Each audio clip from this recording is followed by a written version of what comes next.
আওয়ামী লীগ ইবলিস হওয়ার পথের দিকে যাচ্ছে। আওয়ামী লীগের হিংস্রতা এটা আবার আমাদেরকে দেখাচ্ছে কিভাবে তারা হিংস্র হইতে পারে সেটা, এবং বিগত অপরাধটাকে স্বীকার করে নেওয়া, মানে অপরাধ যে তারা করছে এটা আরো প্রমাণিত হওয়া। আওয়ামী লীগকে কেন আমরা নিষিদ্ধ করতে চাই, শেখ হাসিনার কেন 50 বার ফাঁসি হওয়া উচিত, ওবায়দুল কাদেরের কেন ঝুলাই পিটানো উচিত, সেটা আবারও মানুষের মনে জাগ্রত করে দিচ্ছে। এটা করে দেওয়ার জন্য আওয়ামী লীগের নেতৃবৃন্দকে নিন্দা সহকারে একটা ধন্যবাদ দিয়ে রাখতে চাই। এই বিভিন্ন স্থানে বোমা হামলা এবং ককটেল এবং আগুনের ঘটনায় বিএনপি স্থায়ী কমিটির সদস্য আমির খসরু মাহমুদ চৌধুরী বলেছেন, এরকম সন্ত্রাসী কর্মকাণ্ড আওয়ামী লীগ কেন, যে কেউ করতে পারে। সন্ত্রাসী কর্মকাণ্ড থেকে যদি আপনি রক্ষা চান তাহলে আইন শৃঙ্খলা রক্ষাকারী বাহিনীকে তাদের সঠিক দায়িত্ব পালন করতে দিতে হবে। নির্বাচনের আগে কেউ সন্ত্রাসী কর্মকাণ্ডের মাধ্যমে নির্বাচনকে বাধাগ্রস্ত পারবে সেটা বিশ্বাস করার কোনো কারণ নেই। একটু আপনার মন্তব্য জানতে চাই। আচ্ছা, যে কেউ করতে পারে তো সবাই, কিন্তু এটা যে কেউ করছে না, এটা সুনির্দিষ্টভাবে আওয়ামী লীগ করছে। এটাতে আমি আসলে 3টা বার্তা পাই। একটা হলো আওয়ামী লীগ বিগত যে হত্যাকাণ্ড করছে তার জন্য তাদের মধ্যে কোনো ধরনের কোনো অনুতাপ নাই।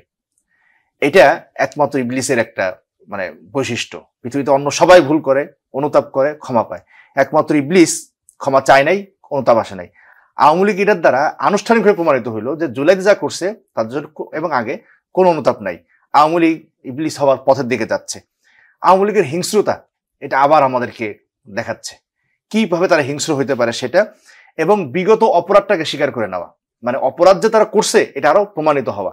আওয়ামী লীগকে কেন আমরা নিষিদ্ধ করতে চাই, শেখ হাসিনার কেন 50 বার ফাঁসি হওয়া উচিত, ওবায়দুল কাদেরের কেন ঝুলাই পিটানো উচিত, সেটা আবারও মানুষের মনে জাগ্রত করে দিচ্ছে। এটা করে দেওয়ার জন্য আওয়ামী লীগের নেতৃবৃন্দকে নিন্দা সহকারে একটা ধন্যবাদ দিয়ে রাখতে চাই। আর আমরা যেটা বললাম যে পিয়ারে বারংবার বলছি, আর ওয়াকআউট করাই একমাত্র সিদ্ধান্ত না। আর আমি আগের যে আলোচনা ছিল সংক্ষিপ্ত করে বলে যাই যে বর্তমান বাংলাদেশের প্রধানতম সমস্যাটা তৈরি হয়েছে হলো যখন সরকার গঠন হয়েছে তখন। এই সরকারটাকে আমরা সাংবিধানিক ধারাবাহিকতার সরকার হিসেবে রাখছি। আমি সালাউদ্দিন সাহেব অত্যন্ত চমৎকার বলেন, আমি তার ছাত্র হইতে পারলে গর্ববোধ করব, কিন্তু তিনি যা আর্গুমেন্ট দেন সব হলে সংবিধানকে ধরে নিয়ে আর্গুমেন্ট দেন। এই সংবিধানকে ধরে নিয়ে যে আর্গুমেন্টগুলো হচ্ছে সেটা এই সংবিধানের অনেকগুলো নিয়ম নীতি দিয়েই বাতিল হয়ে যাওয়ার সম্ভাবনা আছে। তো আমরা বলবো এই সরকারটাকে এখনো একটা বিপ্লবের যে সার্বভৌম ক্ষমতা থাকে সে ক্ষমতা বলে জুলাই সনদ বাস্তবায়নের আদেশ দেওয়া, শুধু নির্বাচনের আদেশ না। আলাউদ্দিন ভাই এই হচ্ছে বোধ হয় নির্বাচন না, জুলাই সনদ আদেশ দেওয়া, সেই আদেশের ভিত্তিতে গণভোট করে জুলাইটাকে স্বয়ংসম্পূর্ণ করে ফেলা, তারপরে সংবিধান সংশোধন করা, সেটা এমন মনে হয় করা উচিত।